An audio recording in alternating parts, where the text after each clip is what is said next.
Tiruppur Thennampalayam market பகுதியில் விற்கப்படும் தர்பூசணி பழங்களில் ரசாயனம் கலக்கப்பட்டுள்ளதா என உணவு பாதுகாப்புத்துறை அதிகாரிகள் ஆய்வு செய்தனர். பழங்களை எவ்வாறு தேர்வு செய்ய வேண்டும் எனவும் பொதுமக்களுக்கு அறிவுரை வழங்கினர்.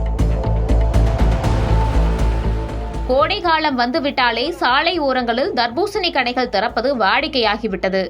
அந்த வகையில் திருப்பூர் மாவட்டத்தில் பல்வேறு பகுதிகளில் கோடை காலத்தையொட்டி தர்பூசணி கடைகள் போடப்பட்டுள்ளது. தர்பூசணி பழங்கள் விற்பனை செய்யும் கடைகளில் பழங்களின் தரம் குறித்து திருப்பூர் மாவட்ட உணவு பாதுகாப்புத்துறை நியமன அலுவலர் விஜயலலிதாம்பிகை தலைமையிலான குழுவினர் மாவட்டம் முழுவதும் அவ்வப்போது ஆய்வு மேற்கொண்டு வருகின்றனர். அந்த வகையில் திருப்பூர் தென்னம்பாளையம் மார்க்கெட் பகுதியில் உள்ள தர்பூசணி மொத்த வியாபார கடையில் ஆய்வு மேற்கொண்டனர். இங்கு விற்பனை செய்யப்படும் பழங்கள் ரசாயனம் கொண்டு பழுக்க வைக்கப்பட்டுள்ளது என்பது குறித்தும், எலி கடித்த பழங்கள் விற்பனைக்கு வைக்கப்பட்டுள்ளதா என்பது குறித்தும் ஆய்வு மேற்கொண்டனர்.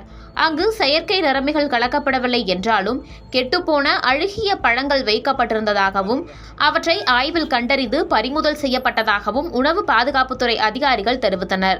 மேலும் பொதுமக்கள் நிறமூட்டப்பட்ட தர்பூசணி பழங்களை கண்டறிவது எப்படி என்றும் அதிகாரிகள் தெரிவித்தனர். தர்பூசணியை சிறு துண்டுகளாக வெட்டி தண்ணீரில் போட்டால் நிறம் தனியாக பிரிந்து வந்துவிடும். அதேபோல பஞ்சு அல்லது டிஷ்யூ பேப்பரை வைத்து தர்பூசணியை துடைத்தால் சிவப்பு நிறம் அதில் ஒட்டிக்கொள்ளும். இப்படி இருந்தால் அந்த பழம் ஆபத்தானது என்றும் அதுபோன்ற பழங்களை வாங்க வேண்டாம் எனவும் மக்களுக்கு அதிகாரிகள் அறிவுறுத்தினர்.